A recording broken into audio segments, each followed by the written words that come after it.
Under what condition would feminist epistemologists re-evaluate their view of naturalized methodology?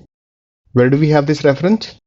It is the third paragraph that talks about the difficulties in embracing both the feminist epistemologies and naturalized methodology. So we need to answer this question in that context. Let's look at the answer choices.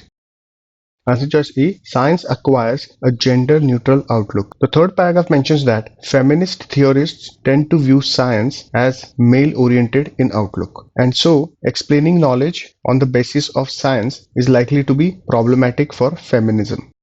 So it can be inferred that if science acquires a gender-neutral outlook, it cannot be considered male-oriented in outlook, and hence this objection of female theorists would be weakened.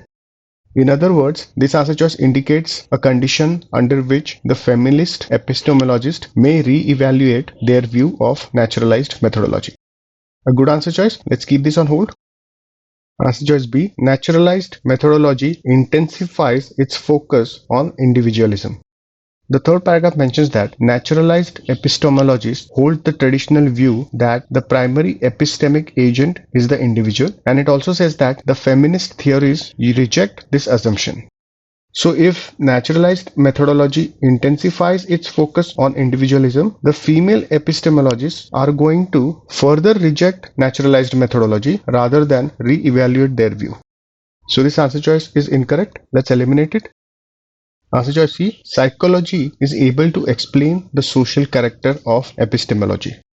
The third paragraph mentions that female theorists criticize naturalized epistemology by citing that its aim to reduce epistemology to science robs epistemology of its social character. Although it can be inferred that the female theorists criticize the absence of social character in naturalized epistemology, the passage doesn't suggest that the female theorists need an explanation for the social character of epistemology.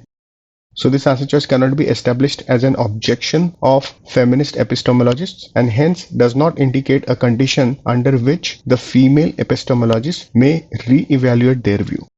So let's eliminate this answer choice. Answer choice D, mixing epistemology with science takes a less radical approach. In the context of the third paragraph, which discusses embracing the two types of epistemologies, the passage doesn't indicate that the female theorists object to the radical approach of mixing epistemology with science. So this answer choice does not indicate an objection, and hence would not offer a condition under which the feminist epistemologists may re-evaluate their view. So let's eliminate this answer choice. Answer choice E, their objection to political neutrality of naturalized epistemology is sustained. The third paragraph mentions that naturalized epistemologists hold the traditional view that epistemology should be politically neutral, and the feminist theorists reject this assumption.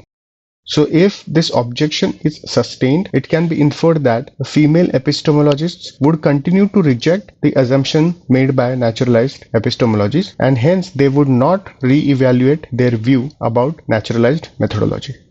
So this answer choice cannot be established. Let's eliminate it. A is the correct answer choice.